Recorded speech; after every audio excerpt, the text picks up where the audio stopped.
So we've decided to return to in-person worship here this Sunday on June 21st.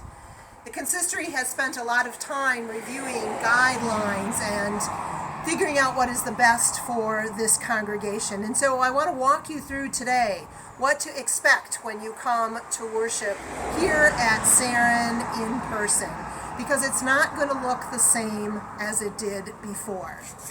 So come on in these doors. They will be open, and we are going to have them opened like this so that we minimize touching different things. So come on in.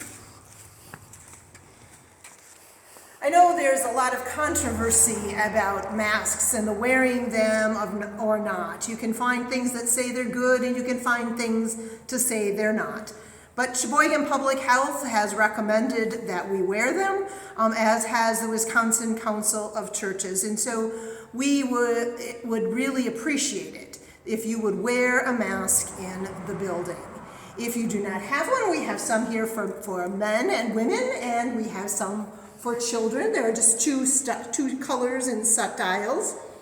So we ask that as you come in the door, that you pick up a mask to wear. They are all sanitized. They have been put in these bags, and there's also laundry instructions so that you can take them home and then bring them back each Sunday to wear.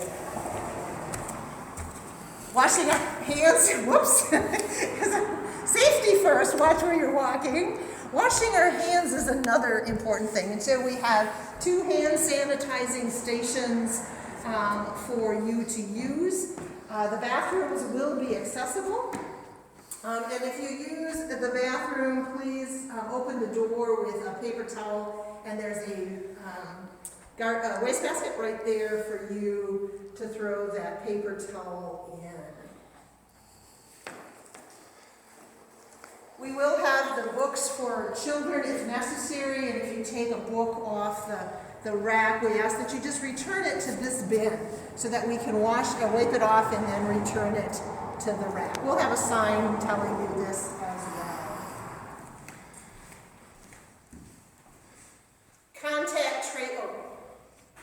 That's the other side, the other hand washing station.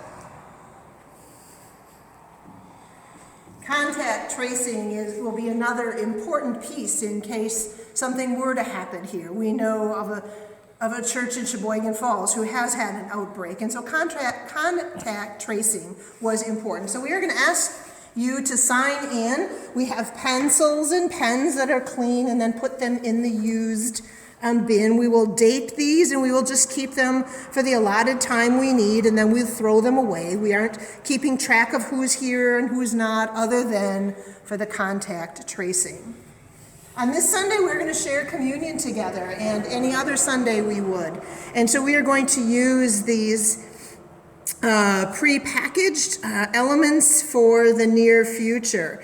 There is grape juice in the bottom, and the wafer is here on top. So we ask that you pick this up on your way into the sanctuary so that you will have them at the time of communion. We will then have waste baskets out here that you can, dump the waste. After they're used, you can dump in the wastebasket on your way out. In order to, again, minimize the handling of things, our offering plates will be here at the entrance to the sanctuary. We ask that you drop your offerings in there. We are so appreciative of all of your gifts and your financial support of this congregation, and so they will be here. During the service, an usher will bring them to the front of the church.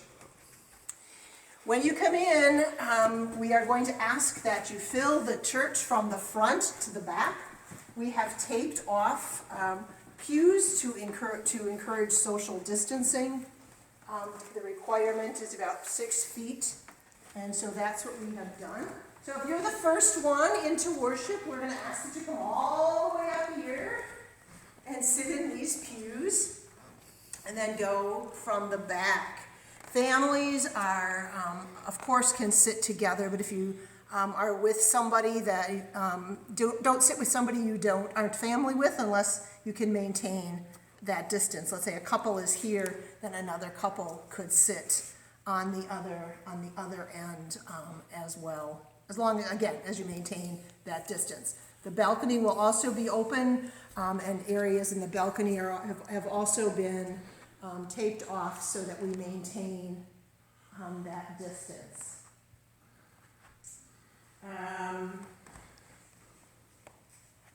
When you leave worship, we'll ask you to go from the back. The back of the church will leave first. I know that doesn't seem fair, does it? You arrive at the end and you get to leave, the last ones to arrive and the first ones that get to leave. But that will prevent those bottlenecks at an exit. Please do not remain in the narthex to socialize. If you feel the need, please go out into the parking lot so that you can maintain distance. One of the most difficult things, I am sure, is going to be that socialized part of our worship, because we've missed each other. We haven't been together. It's always good to gather and see each other. But I'm not going to be shaking hands as you leave. And we encourage that you don't touch each other unless you are family. The other piece will be singing. As hard as that's going to be, we will have music during the service. We are trying to work out a way that there will be some vocals that do not cause the droplets to go farther than the 6 feet. But please be patient and please be understanding, because all of these precautions are put in place out of love for one another, because we care for each other. And even if some time down the road they say that these masks weren't necessary, we're doing it because we care and because maybe they do make a difference. So let's err on the side of caution and let's do what we can so that we can continue to worship in this space and don't have those outbreaks like we're seeing now. Consistory will continue to monitor the situation and will update as we need to update. I think, the other piece is there will be some responsive parts during worship, but just don't yell out. I'm not sure I have to say that, but we'll just talk in our normal voices. One other thing to notice, this won't be here, but we've moved the lectern, or the pulpit, here to the middle. Part of the reason we're doing that is so that as I lead worship, that I can take off the mask and I don't have to wear it to lead worship. This gives us a lot more than 6 feet distance between me and the congregation. Again, if you feel uncomfortable, we will have on, the worship service will be on our YouTube channel. We are going to try to have it live there, but if we run into glitches, we'll have it out there later on Sunday for you to view. If you have any questions, if you have any concerns, please voice them.